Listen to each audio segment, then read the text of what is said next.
Assalamualaikum warahmatullahi wabarakatuh. Apa kabar semuanya?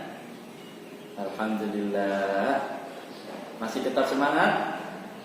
Alhamdulillah, Masya Allah. Mudah-mudahan kalian menjadi anak yang soleh dan solehah, yang selalu gemar, yang selalu bersungguh-sungguh ingin belajar, ingin menuntut ilmunya Allah Subhanahu wa Ta'ala. Baik anak-anak sekalian, pada kesempatan kali ini kita akan belajar hadis tentang keutamaan sholat berjamaah. Kalau sebelumnya kita belajar bab ya, atau pelajaran pertama yaitu tentang niat. Pada pelajaran kedua ini kita akan belajar tentang hadis ya. Hadis tentang keutamaan sholat berjamaah.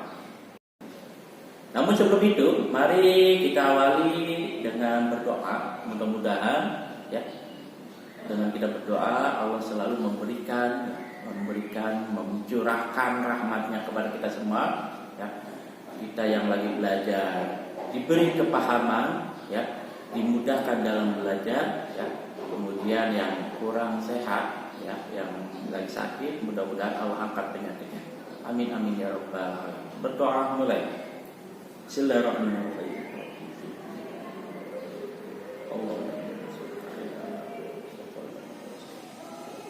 Amin amin ya rabbal alamin. Oke, anak-anak sekalian. Sebelum Bapak ingin menjelaskan pelajaran pada kali ini, Pak Guru ingin melihat, ingin menyapa kalian tentang persiapan belajar kalian. Ya, silakan kalian siapkan buku paketnya, sudah? Buku paket hati sudah?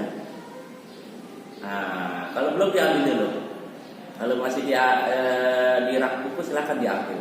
Sama buku tulisnya. Kemudian alat tulisnya dipersiapkan. Jadi kalian tidak hanya menonton video ini, tetapi kalian diminta untuk mencatat poin-poin yang terpenting pada pembahasan kali ini. Sudah diambil? Alhamdulillah. Sudah dibuka pelajaran kedua? Oke, baik. Anak soleh ya, anak soleh dan solehah. Oke, baik anak-anak sekalian. Hadis keutamaan sholat berjamaah. Tentu sebelum Pak Guru menjelaskan hadis ini, kalian harus tahu tujuan dari kita belajar hadis ini. Tujuannya apa sih? Yang pertama adalah diharapkan kalian dapat menghafal hadis tentang keutamaan sholat berjamaah. Tuh tujuannya. Berarti apa? Dihafal hadisnya. Ya, kalian sudah kelas 4 harus dapat menghafal hadis ini. Ya. Yang kedua, tujuan yang kedua, diharapkan kalian dapat menerjemahkan isi kandungan hadis keutamaan sholat berjamaah. Ya, kan ada hadisnya nanti ya, kemudian ada artinya. Hadis dan artinya ya, ini ya ada terjemahnya. Silakan nanti kalian pahami. Kemudian yang ketiga, diharapkan kalian dapat menjelaskan isi kandungan hadis tentang keutamaan sholat berjamaah. Maksudnya apa sih dari hadis ini? Nah, mudah-mudahan kalian dapat menjelaskan isi kandungan hadis ini. Yang berikutnya, diharapkan kalian dapat menjelaskan perilaku sholat berjamaah. Nah, ini yang penting ya. Dari poin 1, 2, 3, yang terpenting adalah kalian dapat mempraktekannya. Praktek apa? Ya, sholat berjamaah. Ya, iya, sholat berjamaah di masjid, ya, tidak di rumah sendiri, ya. Jadi kalian dapat mempraktekannya nanti, ya, sholat berjamaah. Apa sih keutamaan? Itu ya, itu beberapa tujuan pembelajaran yang harus kita pahami terlebih dahulu sebelum kita masuk pembahasan. Oke, siap? Alhamdulillah. Baik. Pertama, lihat hadis berikut. Lafaz hadis tentang keutamaan sholat berjamaah. An Abdullah bin Umar anna Rasulullah sallallahu alaihi wasallam qala salatul jama'ati afdalu salatul fardhi bi sab'i wa ishrina darajah. Rawahul Bukhari. Artinya diriwayatkan dari Ibnu Umar bahwa Rasulullah Shallallahu Alaihi Wasallam bersabda, sholat berjamaah itu lebih utama dibandingkan sholat sendirian, yaitu dilipatkan pahalanya 27 derajat. Nah, ya, ini hadisnya. Baik, selanjutnya kosakata.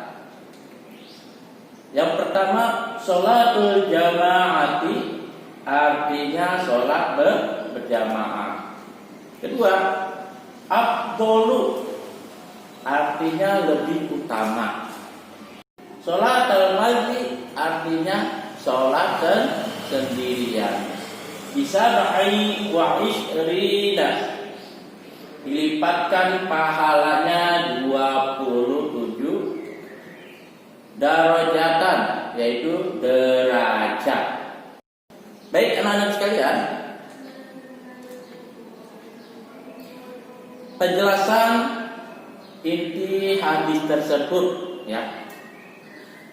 Pengertian sholat berjamaah.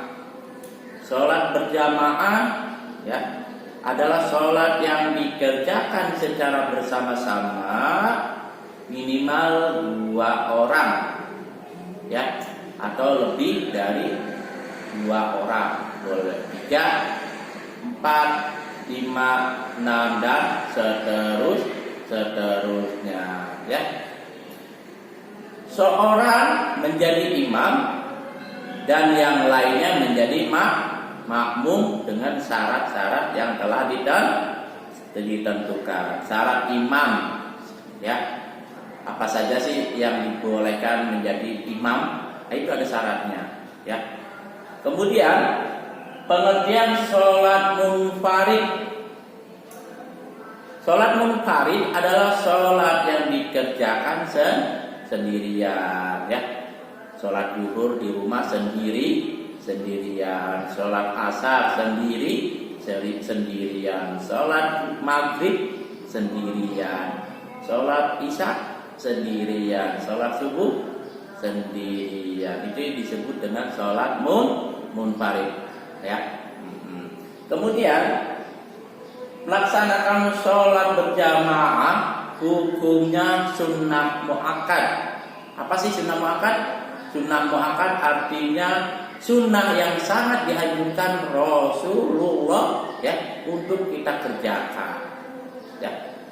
Misalkan sholat zuhur kita berjamaah, nah berarti kita berjamaahnya itu, ya, termasuk sunnah muakkad karena Rasulullah, ya, sholatnya selalu berjamaah, ya, tidak pernah sendirian, kecuali, ya, Nabi ada uzur, entah sakit, ya, sholat sendirian di rumah, gitu, ya. Melaksanakan sholat berjamaah lebih utama daripada sholat munfarid atau sholat sendirian. Orang yang melaksanakan sholat berjamaah sesuai dengan syarat-syarat yang telah ditentukan akan memperoleh keutamaan, ya, memperoleh keutamaan pahala berapa? 27 derajat, 27 kali lipat dibandingkan dengan orang yang melakukan sholat sendirian. Itu keutamaan. Kalau kita sholat berjamaah, pahalanya dapat 27 lipat atau 27 derajat. Baik, melaksanakan sholat di masjid itu lebih utama daripada kita melaksanakan sholat di rumah. Kenapa? Karena sholat merupakan salah satu syiar yang sangat Islam, yang sangat besar, di mana dalam sholat berjamaah terlihat dengan jelas keutamaan persaudaraan yang sangat kokoh dari kaum muslimin. Coba bayangkan, masjid ketika lagi sholat berjamaah ramai tidak? Ya kan? Terlihat tidak? Terlihat ada jamaahnya, terlihat persaudaraannya, terlihat kekuatannya. Oh, umat Islam begitu hebat. Nah, itu. Kemudian sholat berjamaah sangat mulia di sisi Allah Subhanahu wa taala, di hadapan Rasulullah dan di hadapan umat Islam, ya. Sebagai buktinya bahwa beliau Rasulullah SAW tidak pernah meninggalkan sholat berjamaah kecuali adanya uzur syar'i yang menghalanginya tidak dapat melakukan sholat berjamaah. Beliau juga sangat memperhatikan para sahabatnya agar terus menjaga sholat berjamaah. Nah, ya kalian yang masih sholat sendirian, yang sholatnya masih diperintah sama orang tua, ayo, ya, mumpung kita masih muda, kita laksanakan sholat berjamaah. Yang dekat rumahnya dengan masjid, silakan ke masjid, ya, karena pahalanya sangat besar. Baik, selanjutnya tentang keutamaan dan manfaat sholat berjamaah. Yang pertama adalah sholat berjamaah lebih utama daripada sholat sendirian atau munfarid, yaitu pahalanya 20 derajat. Kalau sendirian sholat pahalanya 1, ya. Kalau berjamaah 27 derajat, 27 lipat pahalanya. Kemudian yang kedua, setiap langkah kita diangkat kedudukannya 1 derajat dan dihapuskan 1 dosa. Tuh, ya, ini keutamaannya. Kita diangkat derajat kita, ya kan? Kalau kita sering sholat berjamaah diangkat, ya, lebih baik lagi dari yang tadinya mungkin kita kesulitan, ya kan? Kesulitan, kemudian dengan kita selalu menjaga sholat berjamaah, Allah angkat derajatnya. Tidak lagi ada orang yang menghina kita. Terus dosanya ya dihapus, ya, dosanya dihapus.